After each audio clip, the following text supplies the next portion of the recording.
Je voulais vous montrer les avancées qu'on a fait au poussin. Hop. Là, comme vous constatez, c'est vraiment hyper sec. Il n'y a plus rien. Pourtant là, ça fait des mois qu'il n'y a plus les moutons ici, hein, donc c'est pas qu'il y a eu du surpâturage. Vous voyez d'ailleurs la hauteur de l'herbe de base. Tout a séché sur place.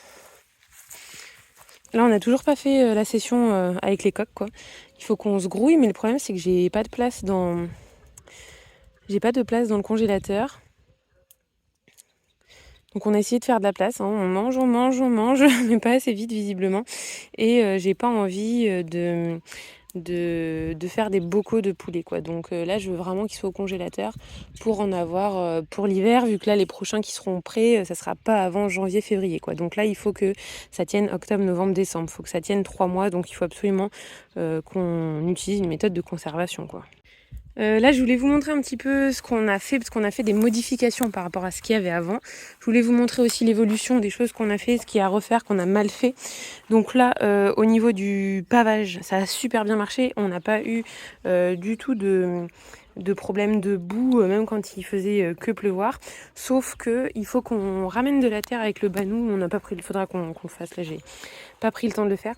Pour remettre un peu à niveau par ici, puisqu'en fait, comme ça descend comme ça avait tendance à raviner, emporter. Et là, en fait, tout ce qu'on avait mis là, ça s'est barré, quoi. Et en plus, ça a été aggravé par le fait que les moutons, quand ils sortaient, eh bien sûr, quand ils couraient là, les pierres étaient de moins en moins tenues, donc ça les enlevait plus facilement, quoi. Donc du coup, il faut qu'on rajoute un petit peu de terre là et mettre un peu de tuf et le tasser pour faire les joints. Et peut-être qu'on rajoutera un peu de chaux pour que ça le tienne mieux. Ensuite, là, vous voyez, on a rajouté une porte. Donc ça, on l'a fait hier puisqu'on a balancé les poussins ici qui étaient dans le garage parce qu'ils n'avaient pas assez de lumière et qu'il faut qu'ils laissent la place parce que dans 6 jours, il y a les canetons qui arrivent. J'ai expliqué en fait dans un post sur l'onglet communauté que d'habitude, on ne faisait pas de canetons puisque je les laissais soit sous la canne, soit j'en faisais pas ou alors j'en faisais 5 ou 6, quoi. Mais là, maintenant qu'on a réussi à faire du magret de canard séché, j'ai vraiment envie de développer un petit peu plus ce truc, quoi. Donc j'ai tout simplement décidé de faire de la repro de canard un petit peu plus en grande quantité. Donc là, dans la couveuse, il y a 19 œufs de canard. Je sais pas si ça va marcher. En couveuse, j'y arrive beaucoup moins les canetons que les poulets, enfin que les poussins. Donc on verra. Donc on a fait cette porte pour que les poussins aient plus de lumière quand même, vu qu'ils restent tout le temps fermés. On a mis du grillage en bas, donc c'est pas le même modèle de porte, mais comme je les ai repeintes. Donc j'ai utilisé la même peinture que j'ai utilisée pour le banc, que je vous ai mis dans l'onglet communauté, que c'était un vieux banc que j'avais trouvé à la déchetterie un jour où on ramenait plein de déchets, quoi. Donc en fait on est revenu avec la remorque aussi pleine qu'on est parti. Donc ce banc, ça faisait un petit moment qu'il traînait parce que j'avais pas pris le temps de le faire. Et là j'ai pris les planches qui me manquaient et puis on a torché ça. Et du coup je suis contente parce que ça fait un truc en moins qui traîne. Et j'ai pu tester cette peinture qu'on avait achetée sur le Bon Coin à une dame qui déménageait, qui revendait plein de trucs. On avait pris à la base des isolateurs de clôture et quand on est rentré dans sa grange, j'ai fait mon shopping, j'ai pris plein de trucs. Elle nous a fait vraiment un truc pas cher, un gros lot de pots de peinture ouverts, en fait déjà ouverts. Elle nous l'a fait pour 5 € le lot, alors qu'il y en avait juste le truc là que j'ai utilisé pour le banc et pour les portes. Il valait, je crois, 35 €. Je sais plus ce que je vous ai mis sur l'onglet communauté, un truc comme ça, genre 36 € le bidon de 2,5 litres. Sachant que moi, j'ai eu le gros lot de tous les pots de peinture pour 5 €, quoi. Donc voilà, j'en ai mis une première couche, mais je pense que je vais en remettre. C'est un truc de protection pour les lames de terrasse. Donc c'est fait pour marcher dessus, etc. Donc je pense que ça doit être quand même assez solide. Et là, bon, c'est à l'abri de l'eau par la toiture au-dessus. Donc c'est surtout pour le soleil, parce que cette porte, on avait juste mis de l'huile de lin. Je sais pas si c'est parce que j'avais pas mis assez, donc pas à saturation, mais ça a quand même commencé à griser. Alors au niveau des verrous, ça aussi c'est important que je vous le dise. Je sais pas en fait si c'est que, enfin c'est sûrement qu'on a dû merder dans la conception de nos portes, hein, vu qu'on n'est pas très doué. Mais en fonction de la saison, quand il fait chaud, quand il fait sec, quand il fait humide, la porte n'est pas au même niveau. Et donc du coup, là le verrou c'est assez pénible en fait pour l'ouvrir, parce que souvent il faut forcer sur la poignée pour remonter et bien le mettre. Ouais, donc Donc ça, c'est pénible. Du coup, là, qu'est-ce qu'on a fait? Je me suis pas embêtée. J'ai pris ça. Et voilà, on le met juste là, ça bloque la porte en fait. Donc ça fait comme le verrou, sauf que voilà, il faut l'enlever pour ouvrir la porte. Mais du coup, il est toujours au même niveau, donc c'est super simple et super facile. On a mis aussi une poignée, vous allez me dire ça sert à quoi une poignée, on peut faire comme ça. Non, parce qu'en fait justement, comme je sais que quand il va faire humide, ça risque de frotter sur les bords, en attendant de passer un coup de rabot, parce que c'est ce qu'on a fait en fait sur l'autre. Au tout début, on était sans arrêt en train de raboter, maintenant c'est bon. Mais alors sur celle-là, du coup, je pense que ça va le faire quoi. On a mis ça comme joint de dilatation. Je sais pas, les menuisiers, qu'est-ce que vous en pensez? Il faut laisser plus, parce que si on laisse plus, après je me dis les intrus, genre les fouines, les rats, enfin pas les fouines mais les belettes, les rats peuvent passer quoi. Donc j'ai laissé ça comme joint de dilatation, on verra bien si ça change quelque chose. Et donc j'ai mis cette poignée parce que je me suis dit si jamais ça se dilate et que ça se coince là, qu'on puisse tirer plus facilement qu'en prenant là, voilà. Au niveau des charnières, on a repris que des trucs qui traînaient, sauf celle-là, on l'a racheté, mais là les 3 qu'on avait utilisés, c'était des charnières qui traînaient dans la grange. Dans la grange, il y a un gros fourbi quand même de mon grand-père, de reste de plein de trucs quoi.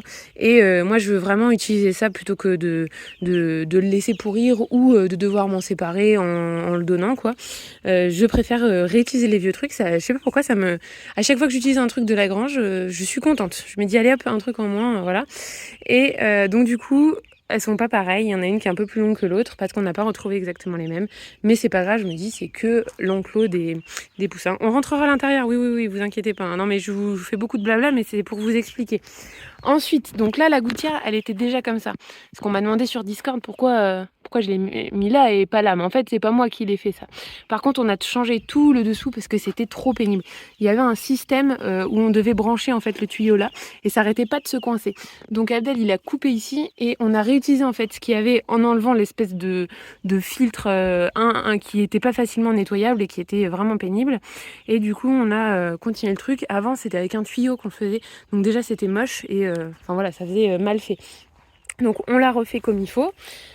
Donc ça y était déjà, ça c'était tout pareil. Non, c'était pas, enfin oui, c'était tout pareil depuis un moment, mais vous avez pas vu, avant il y avait une vieille cuve en forme d'amphore que j'ai mis à côté de la maison maintenant finalement, puisque il y avait quand même du verdissement de l'eau à cause du fait qu'elle n'était pas totalement opaque. Et comme c'est pour le jardin à côté de la maison, c'est pas trop grave. Là, par contre, comme ça va être de l'eau pour les animaux, c'est un peu grave quand même qu'il y ait du verdissement de l'eau. Donc, on a mis cette cuve noire. Et puis, celle-là, elle est quand même moins jolie près de la maison. Donc, voilà. Chose qu'on a rajoutée. Enfin, qu'on n'a pas fini. Mais en gros, là, j'ai pris ce robinet sur Mano Mano parce qu'il a 2 embouts. Avant, c'était un robinet simple. Donc là, nous, on a notre tuyau d'arrosage, un tout petit tuyau, j'ai pris. C'est celui qui va donner l'eau aux poules, aux poussins. Et quand la cuve, elle est vraiment bien pleine et qu'ils annoncent de la pluie, on peut se permettre de laver bien proprement au jet le poulailler, quoi. Et en fait, pourquoi j'ai voulu mettre ça? Parce que j'ai pris un abreuvoir d'eau à niveau constant que on va mettre là pour les moutons, quoi. Et je me dis, si on ne met pas trop haut, les poules aussi pourront boire dedans, en plus de ce qu'elles ont déjà dans leur poulailler. Et donc, il fallait une deuxième sortie et je voulais qu'en fait, ça puisse faire les deux, quoi. Alors, seul point négatif, peut-être une modification qu'on fera. Je pense qu'on va peut-être faire une petite extension ici pour que ce soit un peu plus à l'ombre et que l'eau soit pas bouillante en cette saison typiquement, quoi. Même si elle a l'ombre la plupart du temps, puisque là on est de ce côté-là, on est côté nord, et côté ouest, en fait, quand le soleil arrive, là il est pendant 1 heure il est au soleil, mais après il y a l'arbre, donc ça va à peu près. Attendez, il y a un avion qui passe. Voilà, et donc là, alors l'abreuvoir n'a rien à faire ici, c'est faut qu'on le mette au poussin, je sais pas pourquoi il traîne ici. La dernière chose à faire, parce que avant, en fait, comme c'était juste un petit tuyau d'arrosage, on le passait à travers le cercle qui était là, sauf que là maintenant ça marche plus et je veux mettre un filtre, donc là faut que je couse. je couse. Ouais, faut que je couse mon filtre ce soir. Là, j'ai pas eu le temps. À chaque fois, je me dis que je le fais là tous les soirs. Et puis tous les soirs, je suis fatiguée, je l'ai pas fait. Faut que je fasse un filtre en gros, juste en tissu, quoi. Pour que quand l'eau arrive, elle soit filtrée. Et j'ai juste vite fait à enlever le filtre et vider derrière. Et tant qu'on est dans les trucs affreusement moches, je voulais juste vous montrer ça. En fait, c'est nos bidons où on met le grain des poules. Donc là, en gros, c'est 3 bidons. On met un peu plus de 100 kilos par bidon. Et ça nous fait 3 bidons comme ça. Ça nous fait à peu près 3 mois, quoi. Donc on va dire que ça consomme 100 kilos par mois pour beaucoup de poules. Je sais plus combien elles sont là. Une quarantaine d'adultes. Ouais, quarantaine d'adultes, plus vous allez voir les poussins, enfin bon, il y en a pas mal. Les poussins, on prend ce grain-là, mais on le concasse en fait. Je vous montrerai tout à l'heure quand on sera dans le truc des poussins. Donc en fait, c'est des grands bidons comme ça. Abdel, il se sert de ces anciens abreuvoirs qu'on n'utilise plus parce qu'ils ont plus d'anse pour se servir. Mais voilà, donc c'est essentiellement du blé, il y a un tout petit peu de maïs. En gros, on prend 100 kilos de maïs, 250 de blé, je crois exactement. J'ai pas bien calculé si ça fait 3 mois ou un peu plus. Je vous dis à la louche, ça doit tenir à peu près 3 mois. Vous regarderez dans les vlogs la dernière fois qu'on y était. Je sais plus quand est-ce que c'était. C'était au printemps, quoi. Donc voilà. Ils sont étanches à la pluie parce qu'il y a un espèce de joint dessous là. Donc il n'y a pas de problème. J'espère que vous voyez bien parce que moi je vois rien. Il y a trop de soleil, je vois rien du tout. Et on les a mis sur palette parce que si ça touche le sol et que le sol est humide, après en dessous en fait il y avait quand même un tout petit peu d'humidité qui remontait et ça abîmait le grain qui était là. Et donc je m'étais dit bon, autant le poser comme ça sur palette, que ce soit un peu surélevé et que l'air puisse passer en dessous. Comme ça il n'y a vraiment pas de stagnation d'eau et c'est tout le temps tout propre. Ces bidons là, ils étaient bleus à l'origine. Je les ai vite fait peindre avec un reste de peinture que je savais pas trop quoi en faire. En fait j'ai 2 peintures pour le métal qui sert à repeindre tous les vieux trucs en métal qu'on rachète d'occasion.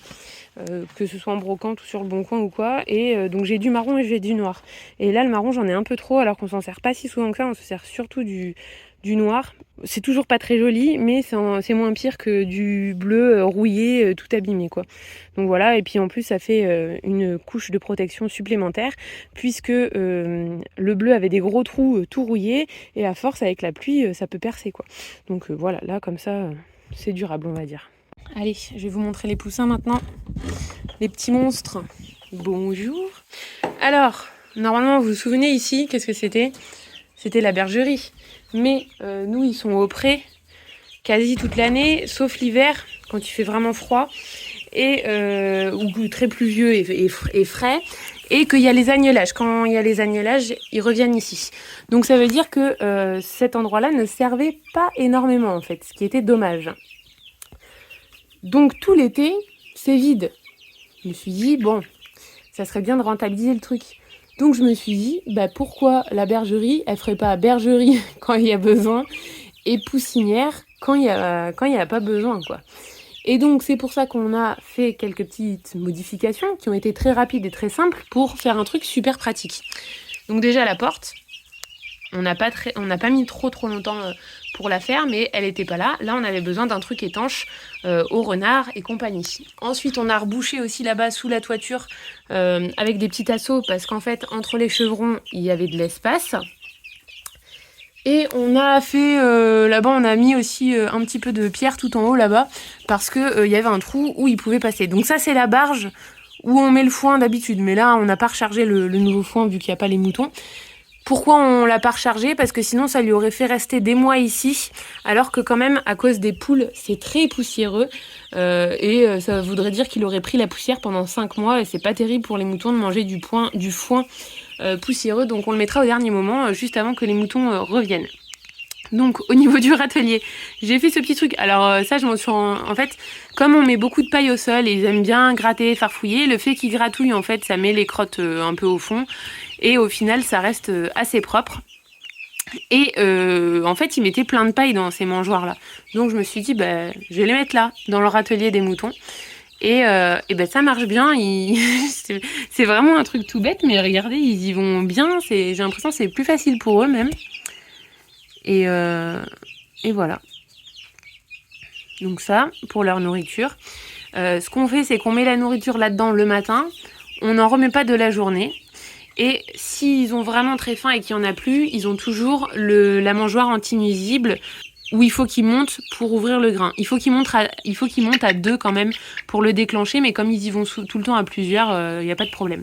Ça évite que les souris viennent manger tout le grain la nuit.